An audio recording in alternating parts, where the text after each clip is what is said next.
ជាបឋមក្នុងនាមក្រសួងកសិកម្មរុក្ខាប្រមាញ់និងនេសាទមានខ្ញុំសូមសម្ដែងនៅសេចក្តីសំណររីករាយនិងមានកិត្តិយសក្រៃលែងដែលបានចូលរួមជាអធិបតីភាពក្នុងពិធីបើកកិច្ចសន្ទនាគោលនយោបាយស្តីពីការស្រាវជ្រាវនវានុវត្តន៍ដឹកនាំដោយកសិករដើម្បីជំរុញការផ្លាស់ប្ដូរប្រកបដោយចីរភាពនៃកសិអេកូឡូស៊ីនិងប្រព័ន្ធស្បៀងអាហារជាវេទិកាលើកទី1ដែលខ្ញុំបានលើហើយក៏បានចូលរួមហើយខ្ញុំពិតជាកោតសរសើរមែនទែនសម្រាប់ការគំនិតផ្ដួចផ្ដើមនៃការរៀបចំវេទិកានេះហេតុអីបានជាមានកសិអេកូឡូស៊ីនៅស្រុកខ្មែរជារួមទៅជាដំបូងហ្នឹងគឺយើងចាប់ផ្ដើមជាមួយនឹងពាក្យហៅថាកសិកម្មអភិរក្សកសិកម្មអភិរក្សហ្នឹងភាសាអង់គ្លេសហៅថា conservation agriculture អញ្ចឹងក្រសួងកសិកម្មចាប់ដៃគូជាមួយទៅនឹងអង្គការ AFD នៃប្រទេសបារាំងធ្វើការស្រាវជ្រាវនិងយកអំពីវិធីសាស្ត្រនៃការអនុវត្តកសិកម្មអភិរក្សហ្នឹងមកស្រុកខ្មែរហ្នឹងគឺជិតរយៈពេល20ឆ្នាំហើយកសិកម្មអភិរក្សនិងកសិអេកូឡូស៊ីនេះការវិវត្តមិនទាន់មានសន្ទុះលឿននៅឡើយទេដោយសារតែមានកត្តាមួយចំនួនដែលពាក់ព័ន្ធជាមួយទៅនឹងការងារហ្នឹងអញ្ចឹងសម្រាប់កសិកម្មអភិរក្សឬក៏កសិអេកូឡូស៊ីនេះវាទាមទារឲ្យមានតួអង្គជាច្រើនចូលរួមហើយជាពិសេសគឺការវិនិយោគទៅលើការស្រាវជ្រាវការផ្សព្វផ្សាយក៏ដូចជាការអនុវត្តផ្ទាល់ជាមួយនឹងកសិករអញ្ចឹងក្នុងនាមក្រសួងកសិកម្មរុក្ខាប្រមាញ់យើងឃើញថាកសិកម្មអភិរក្សឬក៏កសិអេកូឡូស៊ីនេះគឺមានតួនាទីសំខាន់នៅត្រង់អីហើយវាឆ្លើយតបនៅត្រង់កន្លែងណាដោយសារនៅក្នុងផែនការយុទ្ធសាស្ត្ររបស់ក្រសួងកសិកម្មយើងហ្នឹងគឺយើងផ្ដោតទៅលើទិសស្រោង4ដែលសំខាន់មានហូបមានប្រើមានបាននិងមានរហូតអញ្ចឹងការអនុវត្តកសិអេកូឡូស៊ីមិនត្រឹមតែផ្ដល់នូវផលសេដ្ឋកិច្ចទេប៉ុន្តែវាចូលរួមនៅក្នុងការអភិរក្សធនធានធម្មជាតិរបស់យើងតាមរយៈសុខភាពដីសម្រាប់វេទិកាថ្ងៃនេះក៏ជាវេទិកាមួយដែលថ្មីហើយលើកទី1ដែរដែលយើងនិយាយអំពីការអនុវត្តនិងរៀនអនុវត្តកើតឡើងដោយកសិករស្រាវជ្រាវរបស់កសិករអញ្ចឹងវិវត្តនេះគឺជាភាពវិវត្តនេះគឺជាភាពផលជះវិជ្ជមានមួយដែលកន្លងមកយើងអត់បានរំពឹងទុកថាវាអាចនឹងកើតមានប៉ុន្តែឥឡូវនឹងកើតមានអញ្ចឹងខ្ញុំគិតថាសកម្មភាពបន្តទៀតនឹងមានវិវត្តកាន់តែវិជ្ជមានប្រសើរជាងមុខបន្ថែមទៀតចា៎សួរថាតើបងប្អូនមែនដឹងទេថានៅក្នុងសហគមន៍របស់យើងតើតែម្ដងកុមារឬក៏យុវជនឬក៏ប្រជាពលរដ្ឋគ្រប់រូបក៏មានអាហារគ្រប់គ្រាន់ហូបចុកហើយឬក៏ប្រភេទអាហារដែលមានសុវត្ថិភាពហើយសំណួរនេះឲ្យតែតែជំរុញលើកទឹកចិត្តឲ្យយុវជនយើងបន្តសកម្មភាពក្នុងការស្រាវជ្រាវទៅលើប្រធានបទមួយហ្នឹងព្រោះវាជាចំណុចមួយដែលសំខាន់ខ្លាំងមែនទេអញ្ចឹងបាទនៅក្នុងសិក្ខាសាលាថ្ងៃនេះវាពិតជាផ្ដល់អត្ថប្រយោជន៍យ៉ាងច្រើនសម្រាប់កសិកររបស់យើងជាពិសេសគឺយុវជនក្រមស្ត្រីហើយនិងជនជាតិអាមេតិចអំពីកសិអេកូឡូស៊ីអត្ថប្រយោជន៍ទី1សម្រាប់យុវជនគឺយុវជនគាត់បានដឹងអំពីអត្ថប្រយោជន៍នៃការអនុវត្តកសិអេកូឡូស៊ីនៅមូលដ្ឋានរបស់ពួកគាត់ដែលវារួមចំណែកជាមួយនឹងការកាត់បន្ថយធាតុចូលថ្លៃដើមធាតុចូលនៃកសិកម្មវាជួយបង្កើននៅឱកាសសម្រាប់បង្កើនប្រាក់ចំណូលរបស់កសិករយើងនៅក្នុងមូលដ្ឋាន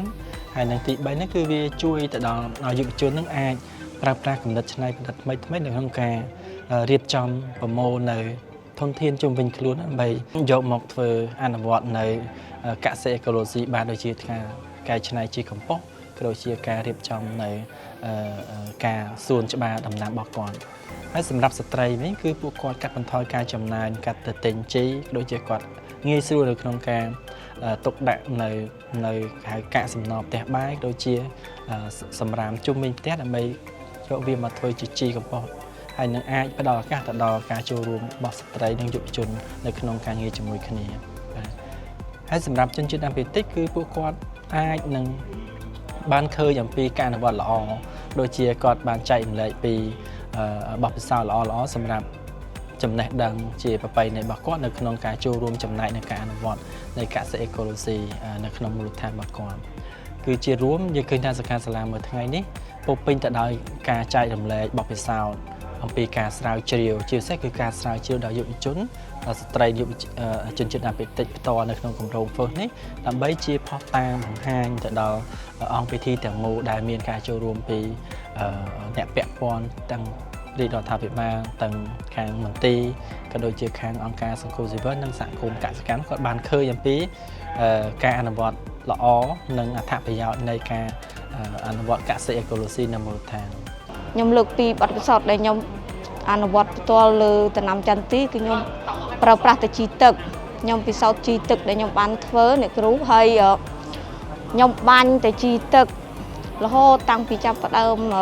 យើងច្រូតស្រូវហើយខែ11គឺយើងចាប់ផ្ដើមថែចន្ទទីហើយខ្ញុំបាញ់ប្រើតែជីទឹករហូតដល់ពេលចេញផ្កាចេញក្តាប់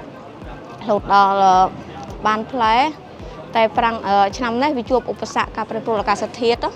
ទូទៅគឺនៅតំបន់របស់ខ្ញុំគឺក្រាំងអត់ចេញក្តាប់ហើយខ្ញុំគិតថាទិន្នផលស្វាយខ្ញុំឆ្នាំនេះគឺឆាចោលប៉ុន្តែខ្ញុំនឹកស្មានអត់ដល់ថាឆ្នាំនេះដំណាំចន្ទទីរបស់ខ្ញុំលើសទិន្នផលពីឆ្នាំទៅ400គីឡូជាក់ស្ដែងអ្នកគ្រូឆ្នាំទៅខ្ញុំបាន4តោនគាត់ឆ្នាំនេះខ្ញុំបាន4តោន400គីឡូហើយខ្ញុំអត់ទិញជីថ្នាំពីខាងក្រៅខ្ញុំមកប្រើទេខ្ញុំប្រើតែជីទឹកតែការរំពឹងរបស់ខ្ញុំគិតថាឆ្នាំនេះអត់បានផលទេខ្ញុំខាតមកស្រុងខាតមួយឆ្នាំឆាចោលខ្ញុំគិតប៉ុន្តែលទ្ធផលស្មានចុងក្រោយគឺខ្ញុំទទួលផលបានលើសនេះជាសមិទ្ធផលដែលខ្ញុំហ៊ានធានាថាដែលខ្ញុំអនុវត្តតាមបែបកសិអេកូឡូស៊ីខ្ញុំបានផលពេលខ្ញុំបានចូលរួមនៅក្នុងវគ្គបណ្ដុះបណ្ដាលរបស់អង្គការ AD មកខ្ញុំយល់ថាការចំណាយរបស់ខ្ញុំវាច្រើនហើយជំពាក់គេទៀតហើយក៏ខ្ញុំចាប់ផ្ដើមងាកមកគិតថាបើយើងជាធ្វើជាបែបធម្មជាតិយើងអត់ចំណាយហើយឆ្នាំនេះជាក់ស្ដែងវាចំណាយអស់តែ 1,500 ទេរាល់ឆ្នាំ 3,000 អ្នកគ្រូតែឆ្នាំនេះខ្ញុំកាត់ចំណាយអស់តែ 1,500 ទេក្នុងដីនោះដែលខ្ញុំពិសោធន៍ហើយខ្ញុំបាញ់ជីទឹកទាំងអស់ឆ្នាំនេះខ្ញុំអះអាងថាខ្ញុំបាញ់ជីទឹកទាំងអស់ខ្ញុំទទួលផលទាំងអស់តែជាក់ស្ដែងវាធ្វើឲ្យថា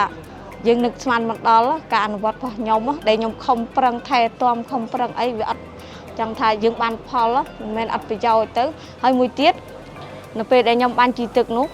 ពេលប្តីខ្ញុំបាញ់ខ្ញុំទៅជួយអូសខ្សែ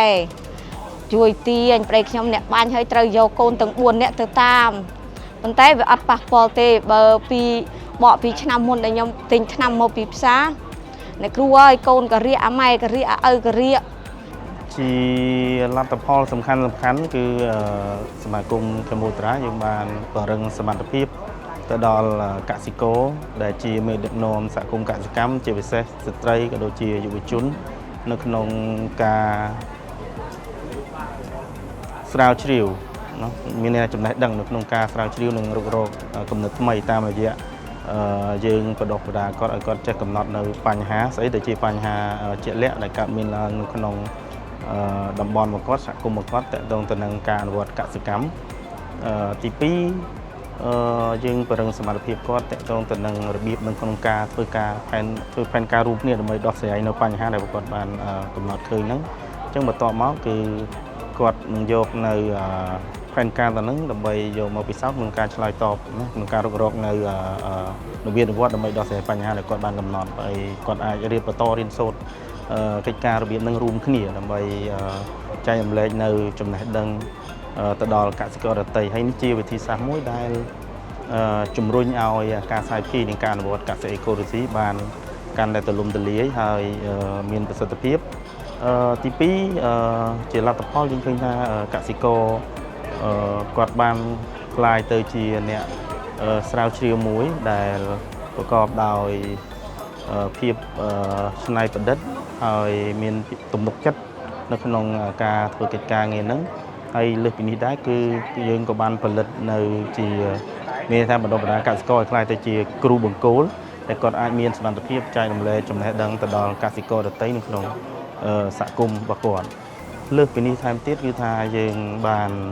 ចងក្រងនៅចំណេះដឹងក៏ដូចជាលទ្ធផលនៃការស្រាវជ្រាវដែលដឹកនាំដោយកសិករហ្នឹងយកមកជជែកពិភាក្សានៅក្នុងកិច្ចសន្ទនាគោលនយោបាយនេះដើម្បីយើងដាក់មកពិភាក្សាគ្នាជាមួយនឹងតួអង្គពាក់ព័ន្ធដែលមានវិស័យឯកជនមានអង្គការសង្គមស៊ីវិលមានភ្នាក់ងាររដ្ឋាភិបាលក៏ដូចជា